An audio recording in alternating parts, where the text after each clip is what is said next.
slightly smaller, like a duck or maybe a wallaby or a dingo.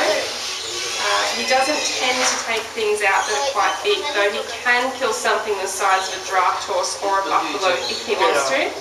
His simple method is to do what he's doing at the moment, and that's just sit on the bottom of the water and wait for the food to come to him. You can tell he's not the biggest hunter, but it is actually a very clever method, because where he lives up north, he's in pretty much the only water sources that there are. So particularly during the drought season, when there's not a lot of water available, all the animals are going to come to him. If he's got the only water, then that's where they're going to end up.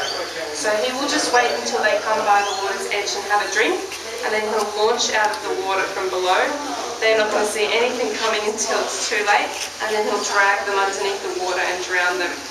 If it's a big animal, he'll do what we call a death roll, and that's where a crocodile spins around, rolling over and over continuously. And the purpose of that is once he's pierced their flesh with his teeth, he's created quite a large dotted line.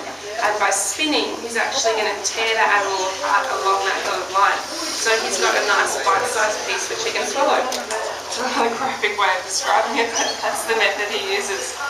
Because that does waste a lot of energy, he does ideally want something that he can just grab and swallow in one go, hence why he tends to prefer things the size of ducks and dingoes. Rex in particular here, his favourite food whilst he lived in the wild, because he was born in Darwin, the Northern Territory, is actually dog. And that's kind of the reason why Rex is in captivity. He's a bit of a naughty boy. Rex grew up in Darwin and got to this magnificent size naturally in the wild. But 7 years ago, he did make a nuisance of himself by deciding that he was going to live in a picnic area along the Daly River just south of Darwin. Now, you obviously don't want to go to a picnic area and meet a 5-metre-long crocodile on your day off. Rex made himself known because a lot of people would take their pet dogs down to the rivers with them. And Rex decided that snacking on dog was what he was going to do. So a lot of people would end up leaving the picnic area at the end of the day and never loved pets. Locals obviously not too happy about that, especially when the kids tend to go down to the water's edge with the pets. So he was caught up after being made into a road crocodile. The Darwin Crocodile Farm got to him first. They were the ones who put their hands up and ran out there and collected him before anyone else could. Because he's a gorgeous specimen, they did want to breed with him in their farm. Rex, however, had other ideas. He's decided that the girls that offered to him on the farm were not up to his standards, or perhaps he's just not interested in girls. But unfortunately enough for the farm, they went through 2 females before they found out that Rex was not going to be a breeding male. So over the course of 2 years, and he did kill both females. So he's not a particularly affectionate individual, not a loving crocodile. So Crocodile Farm obviously not too happy with his presence there after all. So we called them up one day and said we would like a crocodile for our new exhibit. They were more than happy to give us this one in particular. We're quite happy to have him because he's got himself here, no problems there, and he's a gorgeous specimen. Those of you who have seen him clearly, you'll notice he has absolutely no scars on his body, no chunks taken out of him, which is quite unusual for an adult. By this stage, an adult male has usually been in so many bites that he can be missing whole limbs, like whole legs, and they have the amazing ability to control their blood flow though. So if Rex was to have an entire limb ripped off by another male, he can actually stop the blood from flowing to that part of his body, so he won't bleed to death. His wound will heal and he'll just continue to live with only 3 limbs. It's an amazing ability they have, and it's kind of why they've been around on this planet for so long. Rex's ancestors first appeared on this planet about 200 million years ago.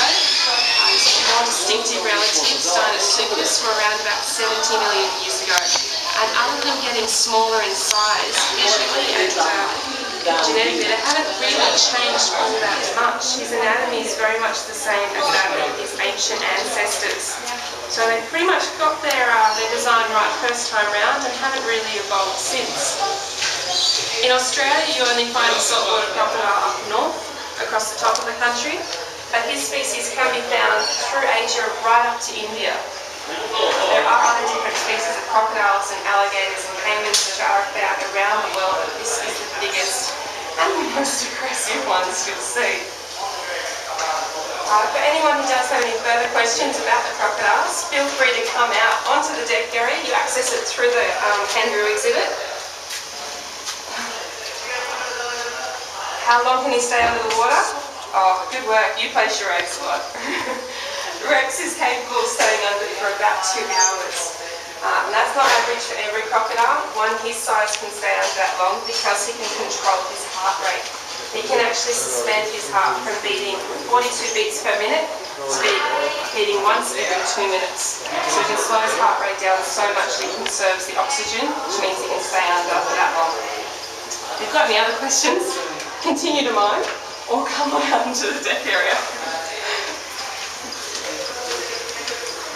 I didn't get that one.